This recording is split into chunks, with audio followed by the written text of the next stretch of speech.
Gotera Podcast es una producción de Revista Grifo y Vergara 240. La temática del número de este semestre es el sin salida. Puedes revisar todos los otros números en la página oficial de Revista Grifo, revistagrifo.dp.cl. Que disfruten el capítulo.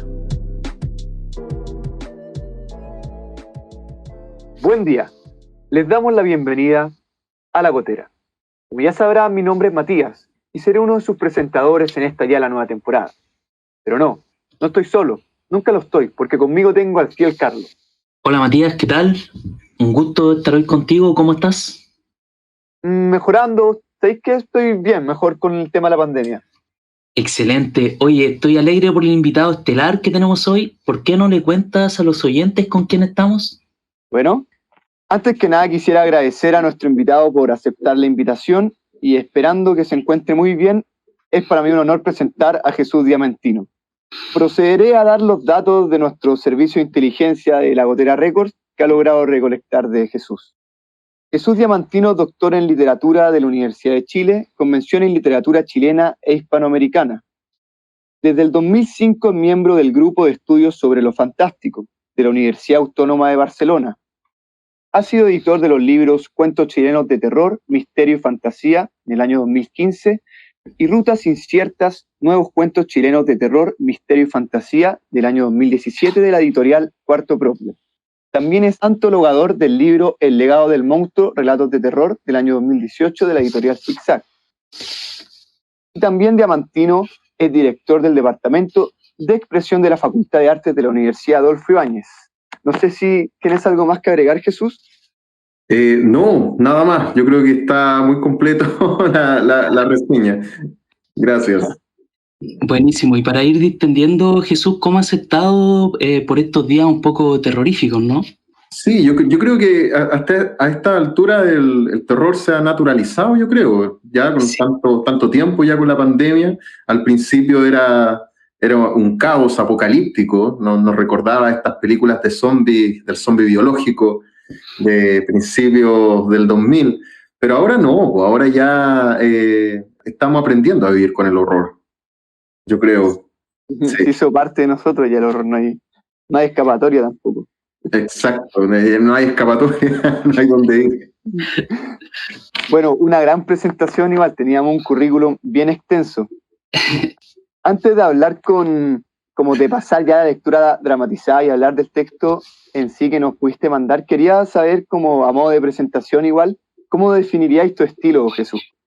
Es complejo como definir el estilo que uno tiene como escritor, pero yo creo que en realidad mis relatos de terror no abordan una amenazas sobrenaturales, por ejemplo. A mí no me gusta mucho el terror sobrenatural. A mí me gusta el terror real, el terror sustancial, el terror que está alrededor de todos nosotros. Entonces, mis cuentos y mis libros en general apuntan un poco a eso. Y yo creo que mi estilo, si pudiese definirlo de alguna forma, si es que hablamos de algo temático, sería más bien un terror real. Yo creo que eso me definiría en cuanto a mis intereses creativos. Perfecto, Jesús, me parece. Bueno, y antes de pasar a la conversación en sí, porque ya se está poniendo bien interesante, hay hartas cosas que queremos preguntar y saber, queríamos dejarles con una lectura dramatizada del texto Rosalba, que además es un texto inédito y del cual estamos muy agradecidos como equipo de La Gotera con Jesús. Así que tenemos la exclusiva. Sin más preámbulos, vamos a la lectura. Espero la disfruten. La Gotera Podcast, entre letras y personas.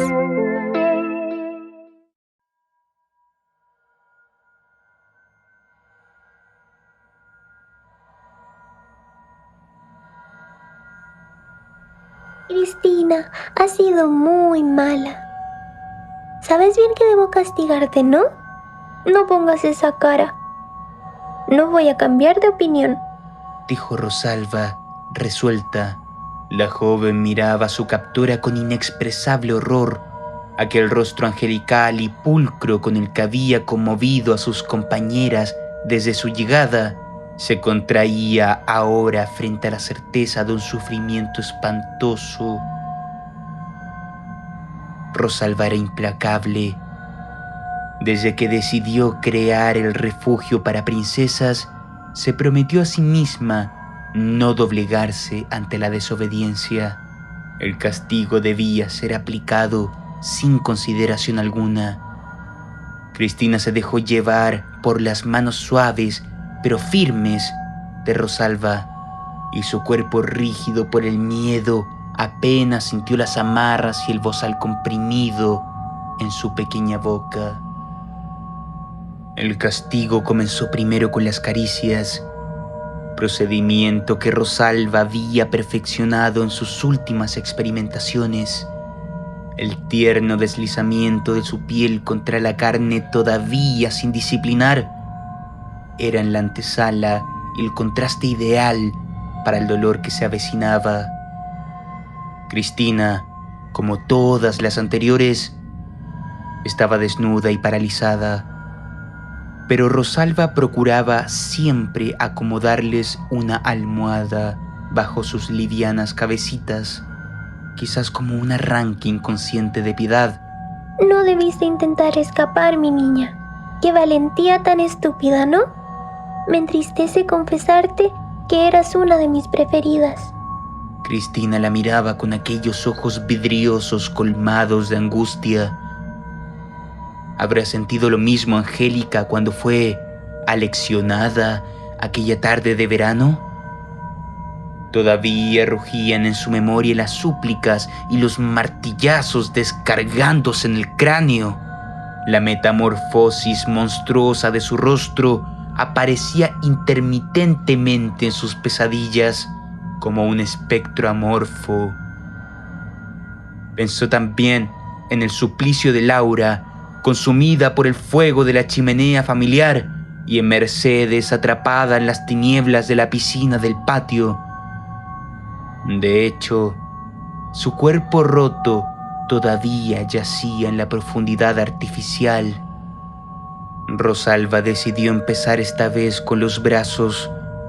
Últimamente el ardor de su vocación la llevaba directo al abdomen, dejando para el final las extremidades. La emoción muchas veces la hacía acelerar el proceso y olvidaba que gran parte del efecto aleccionador radicaba en la parsimonia.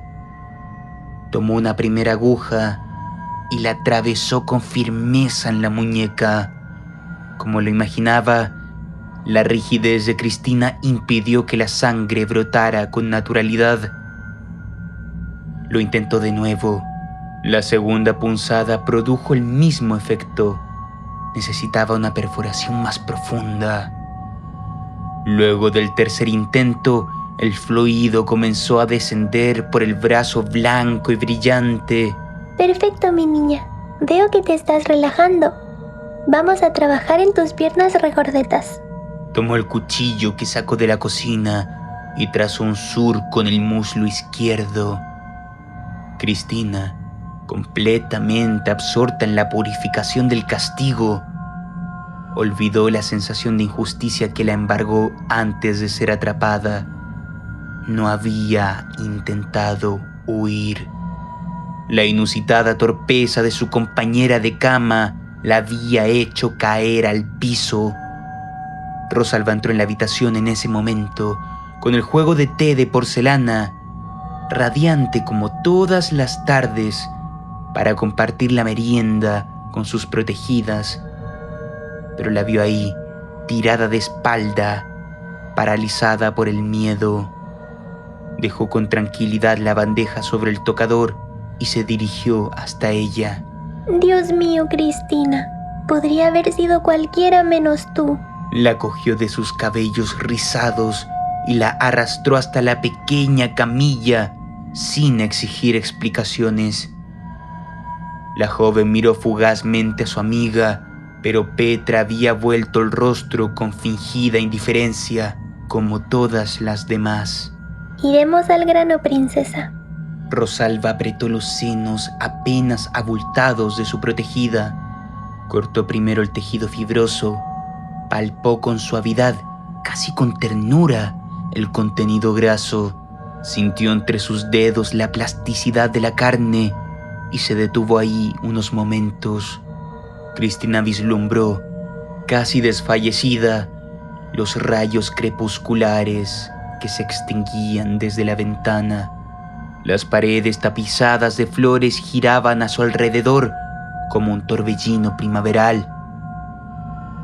Rosalba apoyó su cabeza en el pecho cansado. Los latidos de la princesa, aunque irregulares, aún producían un ritmo musical. Eres muy fuerte, linda.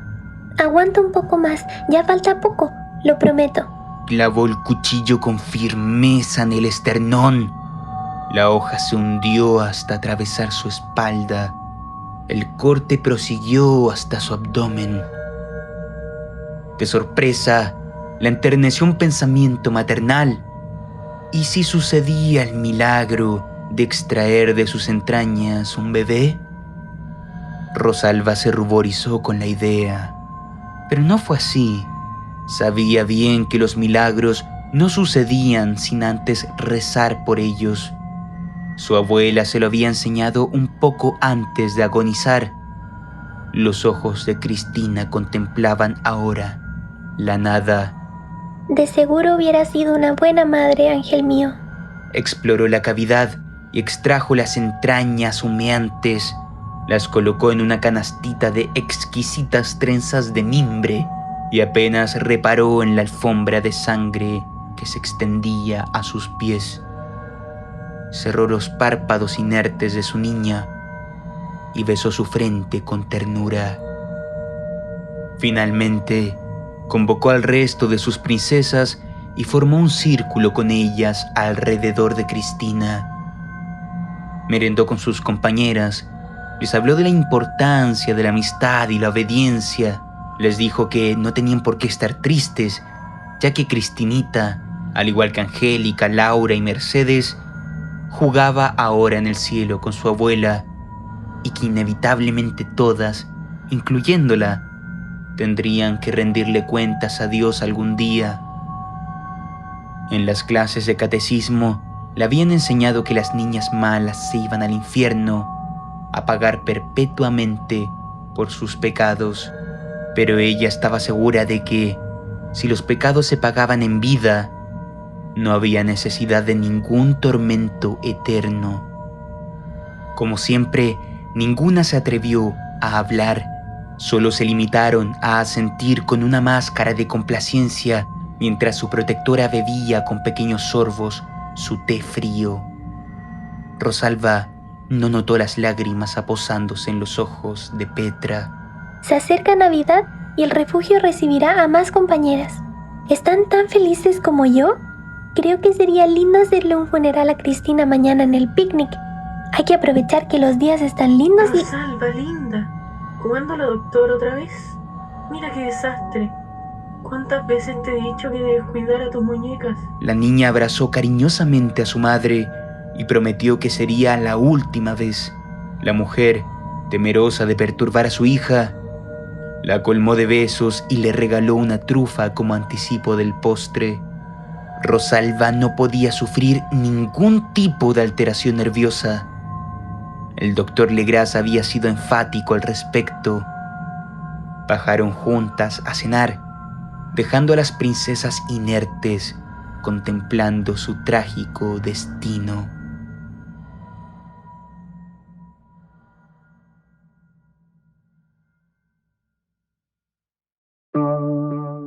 La Gotera Podcast, entre letras y personas.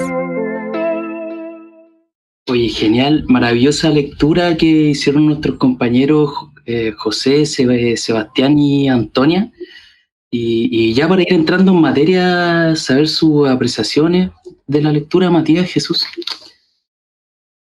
Buena la lectura, se la mandaron de nuevo al equipo de la lectura dramatizada.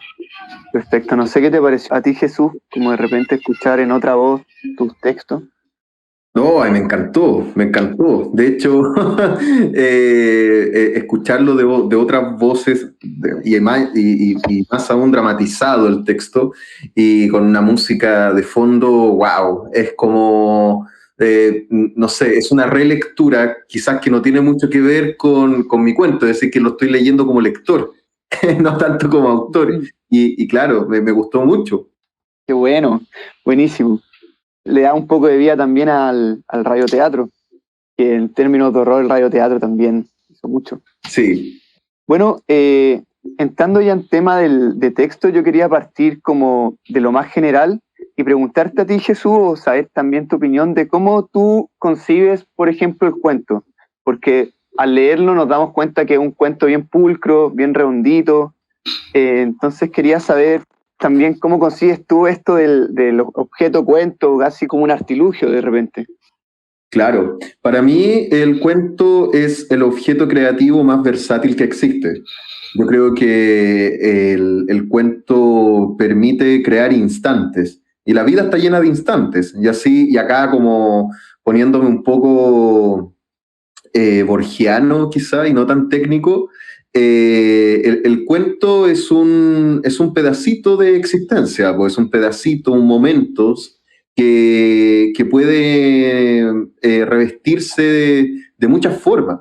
Entonces yo creo que a diferencia de la novela, que como todos sabemos, ¿cierto? En la novela hay una planificación extensiva, ¿cierto? Varias acciones que están conviviendo dentro de un mismo núcleo argumental, pero el cuento no, ¿cierto? El cuento no ofrece fragmentos de vida, y eso es lo interesante, ¿cierto? Eso es lo interesante, y el golpe de efecto del cuento tiene que ver precisamente cómo en el día a día nosotros nos sorprendemos también con pequeñas acciones. Ese golpe de efecto del que tanto habló Poe, del que tanto habló Cortázar, yo creo que se ve representado en eso, en pedacitos de vida, y eso es lo que me gusta del cuento. Qué buena, qué interesante esa visión. Me gusta, me agrada harto. Porque claro, el cuento de instante, ya novela puede ser toda una vida. Carlos, no sé qué tenías tú que decir ya pasando como al contenido del cuento en sí de Rosalba. Sí, y también concuerdo con lo que dice Jesús, esto maravilloso que nos ofrece también la brevedad del cuento y relacionarlo con los instantes de la vida me parece súper acertado, instantes que muchas veces marcan también. Y bueno, un momento dentro del cuento que a mí me gustó mucho, cuando Rosalba está cuidando a estas muñecas, ¿cierto? Y de repente se transforma en un peligro para quienes están bajo esa tutela, como que la cuidadora representando un poco la amenaza, ¿no, Jesús? Exactamente, la cuidadora que se transforma en la amenaza, pero es en el fondo, este cuento para mí es una especie de inversión de cuento de hadas. En el fondo, ¿cierto? Esta idea principesca, ¿cierto? Esta idea Sí. de la bruja que puede aparecer, ¿cierto? Como una bella mujer armoniosa, gentil, se transforma finalmente en un monstruo. Pero lo que me interesó acá es la idea de la perversión infantil. O sea, finalmente no es una mujer adulta como se puede pensar en un momento, sino que después nos damos cuenta que es un juego perverso, una niña. Totalmente, y a mí me hace mucho sentido también lo que dices por el nombre que tiene, que es Rosalba, ¿cierto? Que yo recuerdo alguna vez haber visto que Rosalba era una muñeca, ¿no? Así es. No sé si es tanto de la generación de ustedes, pero cuando yo era chico, esa era una muñeca gigante que era muy popular en los años 90. Y yo me acuerdo, una prima mía le regalaron esa muñeca y yo era chico y yo la primera vez que la vi me asusté mucho. Entonces ya ese recuerdo horrible de esa muñeca gigante que era una réplica de una niña, era gigante la Rosalba. Entonces, en el fondo hay un guiño también ahí con la cultura popular de la publicidad y del miedo que a mí me daban las muñecas también. Oye, buen dato ese, Carlos, no tenía idea, el de Rosalba. Interesante. Claro, ahora todos los puntos se unen. Ya volver igual un poco a ese tema de la inocencia infantil, claro, ya a un ámbito horroroso. Como la niña jugando con muñecas puede verse casi como una psicópata a los ojos del objeto. Y lo encuentro súper interesante, de hecho, hace hasta cuestionar. Cuando uno era niño y jugaba, no sé, qué sé yo, me acuerdo que jugaba con los muñecos y siempre eran peleas o cuestiones por el estilo, entonces nunca lo había visto desde del lado horroroso y creo que tiene mucho que ver con lo que nos decía ahí al principio Jesús, de que hay instantes o momentos de la vida cotidiana que pueden llegar a ser muy, muy tenebrosos, como podría ser el caso de jugar con las muñecas. Exacto, po, porque en el fondo a mí me gusta mucho la idea de la figura de la mujer monstruo y en este caso de las madres monstruosas. Entonces acá, ¿por qué no pensar en que esta imposición social de hacer que una niña juegue, ¿cierto?, con una muñeca y de hacer que un hombre juegue con un autito y a las peleas, no se pudiese pervertir? Entonces eso es lo que me llamó la atención. Si acá estamos imponiendo una idea tan machista o tan conservadora, en el fondo el cuento también lo que intenté hacer ahí es una especie de crítica a eso, ¿no? A los roles de género que se dan desde chico. Porque quizás Rosalba nunca quiso ser madre y el hecho de matar a todas las muñecas porque nunca le ha interesado seguir esa imposición, pero no es consciente de ello todavía porque es una niña. Es una buena lectura, creo que no habíamos reparado en eso. Sí, sí, está buenísimo. Igual algo en lo que reparé ya, como igual hablando de los roles, me gusta mucho que en un momento, ¿cierto?, parte este cuento y Rosalba es como la cuidadora, ¿cierto? Los muñecos son los cuidados, pero hacia el final nos revela que aparece otra mujer que es la cuidadora de Rosalba y ahora ella se vuelve la persona cuidada. Ese juego de roles está bien interesante dentro de esta narrativa. Claro, originalmente este cuento era un episodio muy chico de una novela que estoy escribiendo ahora. Y en esta novela, ¿cierto? Claro, es una novela donde hay unos asesinos, ¿cierto? Que están dentro del contexto de la dictadura, pero en realidad la dictadura es el telón de fondo, sino que me quise meter un poco más en esta psiquis perversa. Pero Rosalba supuestamente es la hija de uno de los asesinos en esta novela, y al final saqué ese, porque en el fondo lo que hacía ella era la idea original es que esta niña veía, ¿cierto?, todo lo que hacía su padre, y lo llevaba, digamos, a este juego perverso con la muñeca. Por eso tiene este conocimiento en su imaginación de conocer, digamos, dónde exactamente castigar, torturar o manipular, digamos, de alguna forma el cuerpo para hacerle daño. Yo lo había sacado de ahí, pero después quise dejarlo solamente, tentativamente quise dejar ahí esta situación para que el lector también poder darle otras posibilidades de lectura y dejar ahí como una incógnita de por qué la niña, ¿cierto?, tiene ese conocimiento también. Buenísimo, y está muy interesante y eso lo relaciono con una cosa, ¿verdad? Y es que, bueno, este podcast deriva de la revista Grifo, cuya temática que ahora va a salir es el Sin Salida, y me gusta mucho porque justo lo que decía recién, que Rosalba aprende un poco esto de su padre, y es como ahora el peligro está dentro de casa, ¿no? Jugando con las muñecas, lo que uno aprende de las familias, y eso está bien interesante, ¿no? Hoy, sobre todo en nuestros contextos donde está la imposibilidad de estar fuera, los peligros se viven dentro del hogar. Exacto. Y también yo creo, bueno, conversando también con otros colegas escritores, como la Fran Solar, que le mando un saludo muy grande, que ella hizo el prólogo de este libro de cuentos donde está incluido un texto que se llama Huellas Nocturnas, así se llama el libro de cuentos de terror, todo. Conversando con la Fran Solar, también con Francisco Ortega, con Carlos Meyes, que son también amigos y colegas que escriben terror, nosotros siempre llegamos a la conclusión de que en el fondo el contexto pandémico, si bien va a suscitar un montón en Hollywood, yo creo que a lo mejor en el cine va a suscitar un montón de películas muy cliché, donde la amenaza va a ser, por supuesto, el virus. Yo creo que lo más interesante para un escritor de género del terror es pensar cuáles son las amenazas que nosotros vimos en el encierro. O sea, es interesante pensar cómo el encierro en sí es una amenaza y que muchas personas con las que convivimos también pueden llegar a transformarse en amenazas terribles.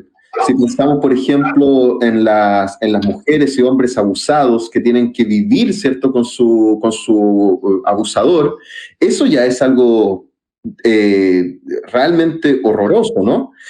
Por otro lado, ¿cierto?, pensemos en los padres, ¿cierto?, que viven con sus hijos, por supuesto, pero que sus hijos son educados también en el colegio. ¿Qué significa estar todo el día con ellos? Y nosotros también, yo creo que descubrimos o redescubrimos a nuestras familias, a nuestras parejas, a nuestros amigos, en el caso de que vivamos con más personas, qué sé yo. Pero hay todo un proceso de redescubrimientos en el encierro, gracias a la pandemia, pero en este redescubrimiento muchas veces descubrimos monstruos. Y eso es y eso es muy interesante llevarlo hacia la imaginación literaria, porque al final el terror, como cualquier otro género artístico, lo que hace es representar los miedos individuales, colectivos, ¿cierto?, que van mutando, obviamente. Sí, muy cierto. Y claro, se van develando, ¿cierto?, las figuras en el encierro y van presentando nuevas amenazas, ¿no? ¿Qué piensas tú, Matías?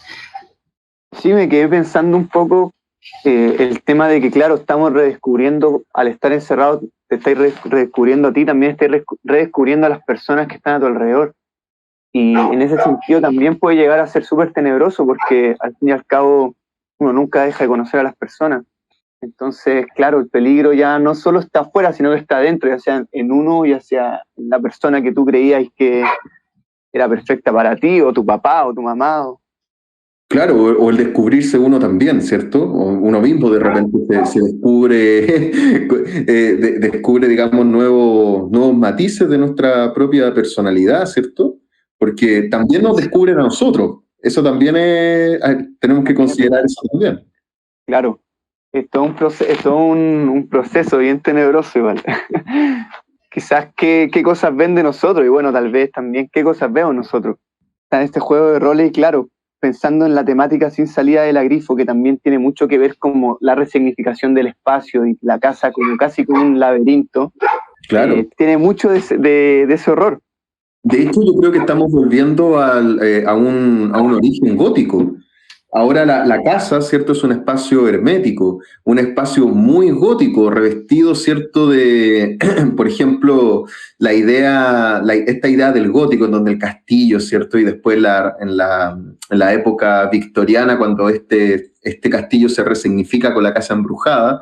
En el fondo, la casa se transforma en una especie de cárcel, ¿no? Una cárcel donde no pueden escapar los personajes, ¿sí? Porque los personajes se ven obligados a descubrir los misterios, ¿cierto? A enfrentarse a sus propios miedos.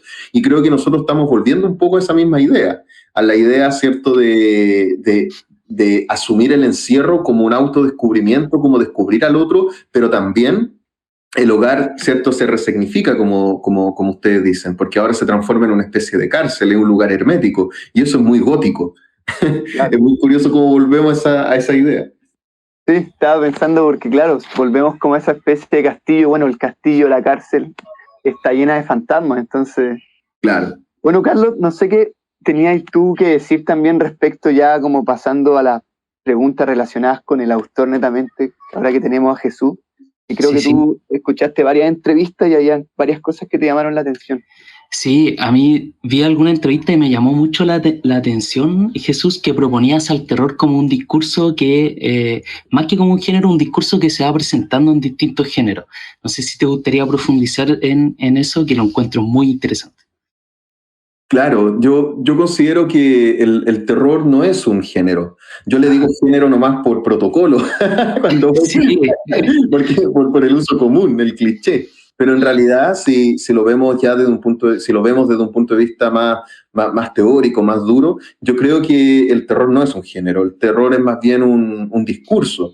Yo creo que por eso también la versatilidad del terror se debe a que es más bien un discurso que se adhiere parasitariamente a otros géneros, como en el caso de la ciencia ficción, de lo fantástico, incluso, ¿cierto?, de la fantasía épica ligada a lo maravilloso, en fin. Si nosotros pensamos, por ejemplo, en Alien, siempre utilizo ese ejemplo, Alien, de Ridley Scott. Alien es una obra de ciencia ficción, tiene todas las características de una obra de ciencia ficción, ¿cierto? Sin embargo, se presenta una amenaza, y esta amenaza es este monstruo xenomorfo que nosotros ya conocemos de memoria. Ahora Sí. bien, yo creo que este discurso igual tiene una característica que lo distingue de otros tipos de intenciones, podríamos llamarlo así, intenciones, ¿cierto? Tópicas, como es el caso de, no sé, de lo policial, por ejemplo, que también no lo considero un género, sino más bien una intención, ¿cierto?, de parte de los autores. Ahora, lo que yo creo, sí, que el terror se define por la presencia de una amenaza. Eso yo creo que es lo fundamental. Y esta amenaza no, es reconocible tanto por los personajes dentro de la ficción como por los lectores desde un punto de vista extratextual. Yo creo que esa amenaza, ¿cierto?, para que una obra sea terrorífica, necesariamente tiene que imponerse, tiene que ser invasiva, extensiva, y debe mostrarse, ¿cierto?, como una amenaza que realmente vulnera a los personajes. Y eso creo que es algo que, y esa amenaza puede ser sobrenatural, esa amenaza puede ser física, pero no necesariamente tiene que ser fantástica o sobrenatural, como se ha especulado tanto respecto al terror. Yo incluso aunque mi escritor favorito es Howard Phillips Lovecraft, incluso no estoy de acuerdo con él con la idea de que el miedo sería el pilar fundamental o la matriz, ¿cierto?, de los relatos de terror.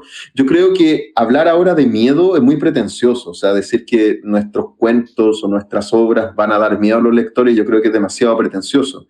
Lo importante, yo creo, del terror, y esto lo conversábamos también con Francisca Solar,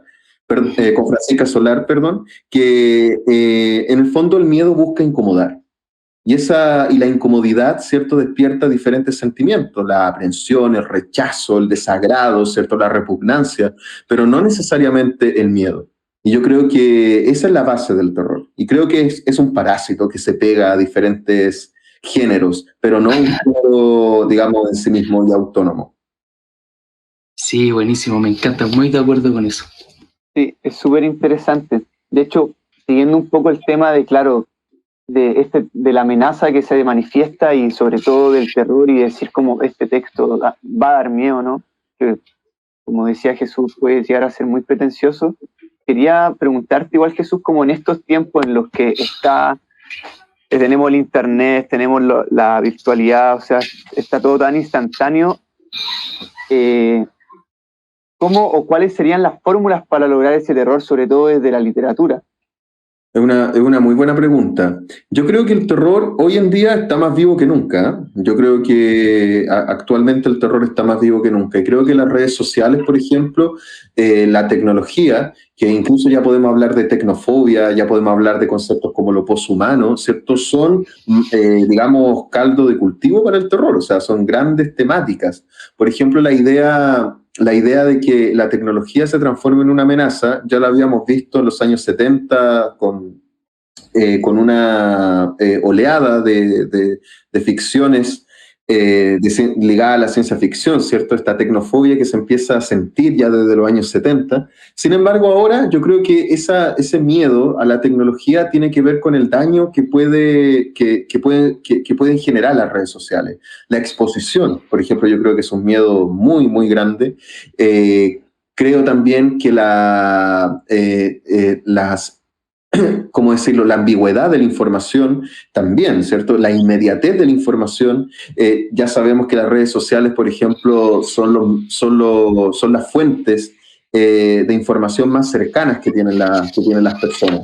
Ahora, por ejemplo, si nosotros, el caso de Instagram, ¿no?, la gente tiende, por lo general, a citar la cita de otra cita. Y es muy raro ver de repente, digamos, posteos de una persona que piense algo original, sino que siempre se está replanteando, o sea, siempre se está replicando citas de otros. Entonces, sí, yo creo que esa problemática de la cita de las redes sociales es algo que a mí me llama la atención y que lo veo bastante peligroso, como una amenaza hacia el conocimiento, una amenaza, digamos, hacia lo que es la realidad. Claro, como estas típicas fotos que sale Albert Einstein diciendo una cosa nada que ver, que nunca había dicho, ¿verdad? Sí. Sí. Oye, Jesús, tenía ganas de preguntarte, como por el conocimiento que tú tienes acerca del terror, ¿quiénes crees que serían como los grandes escritores del terror de hoy día? Bueno, yo creo que tenemos que sacar a Stephen King, porque ya sería, yo creo que ahí está la respuesta. Ya, perfecto. Pero sacando al gran Stephen King, es uno de mis escritores favoritos, pero ¿saben por qué? Muy así como, es porque Stephen King, cierto, es un gran conocedor de técnicas narrativas. O sea, si ustedes leen Carrie es una joya de la experimentación narrativa, o sea, se lo recomiendo. Pero yo creo que actualmente hay escritoras que son increíbles. Por citar algunas, la española Patricia Esteban Erles, por supuesto Mariana Enríquez en Argentina, acá en Chile Francisca Solar, y así tantas otras. En Argentina también Samantha Schweblin, en España Cristina Fernández Cubas. En el fondo, yo creo que este es el momento en que las escritoras de terror están brillando. Sí, verdad, buenísimo. Ahí anoto esos nombres porque las voy a buscar a todas. Sí. Bueno, ahora también la Mariana Enrique está dando harto que hablar. Es bien interesante eso. Sí, por supuesto. Y aparte que Mariana tiene una visión bastante interesante y lúcida de lo que es el terror. Por ejemplo, antes, cuando hablábamos sobre la definición de terror, yo creo que las amenazas van cambiando. Yo creo, por ejemplo, no es la misma amenaza, no se presentan las mismas amenazas de los años 70, de principio del siglo XIX o fines del siglo qué sé yo, principio del siglo XX, no. Actualmente son otros tipos de amenazas.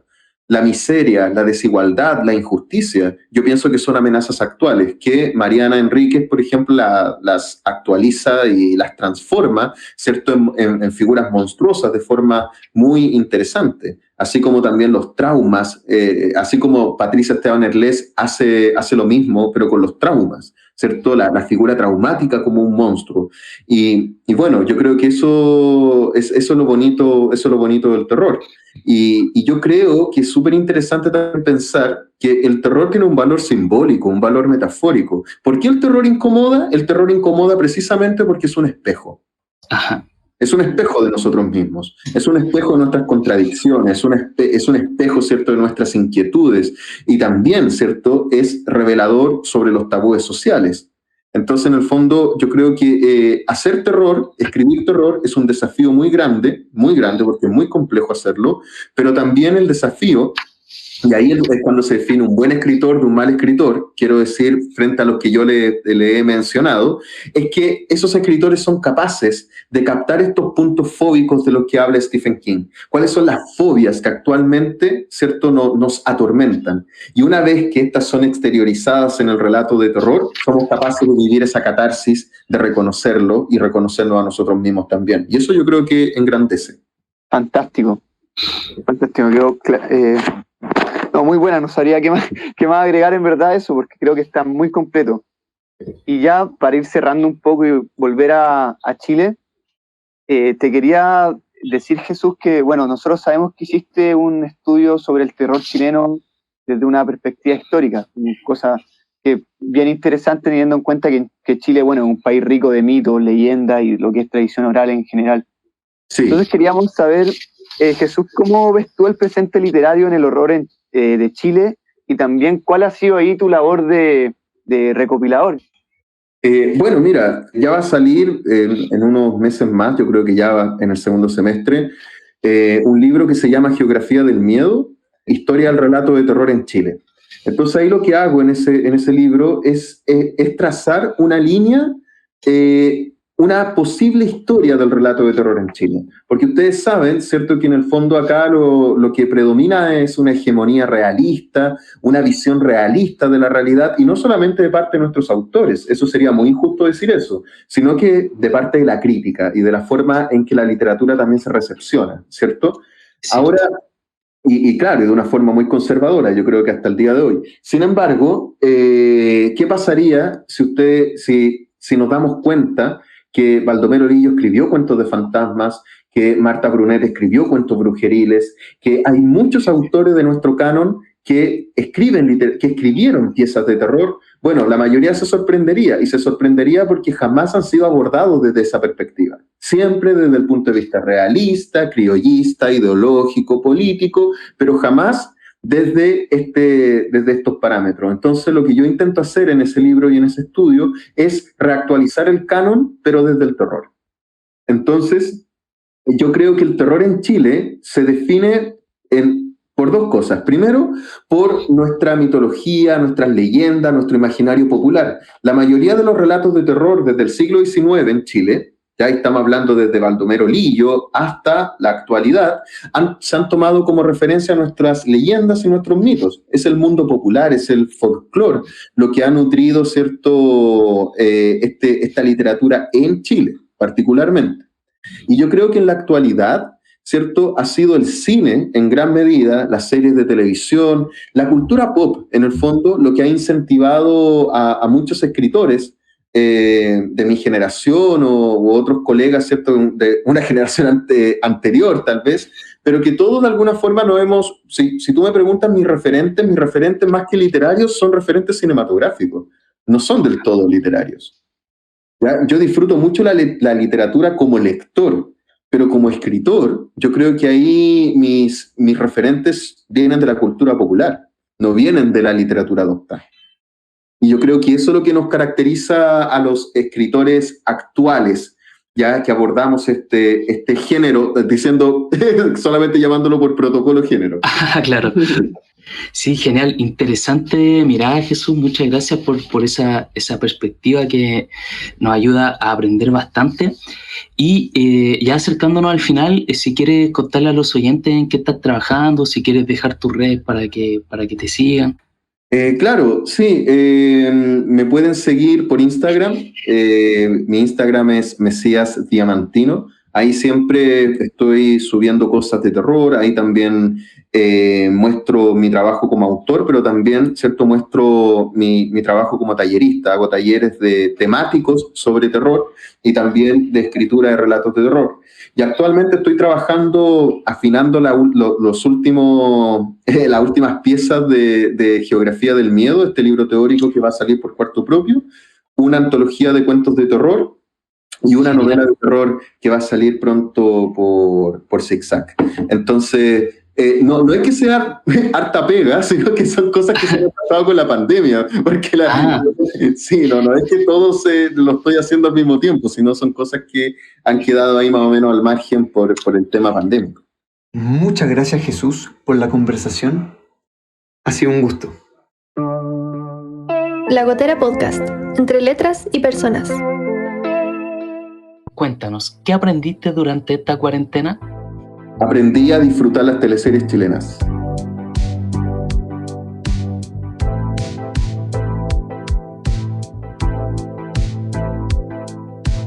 Esto fue La Gotera, un podcast producido por la revista Grifo de la Universidad Diego Portales. Este capítulo fue conducido por Carlos Sarabia y Matías Carvajal.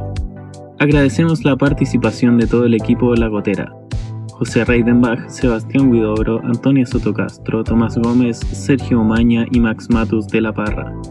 Comité editorial integrado por Paloma Domínguez, Patricio Cuevas, Susana Aliaga, Musaraña Anónima, Sebastián Duarte Rojas, Isidora Fuentes, Tamara Maldonado, Paola Uribe Ulloa y Camila Vázquez Valdés. Sigue La Gotera en Instagram, la revista Grifo en Facebook e Instagram, y visita la página web revistagrifo.udp.cl. Este podcast fue patrocinado por Vergara 240.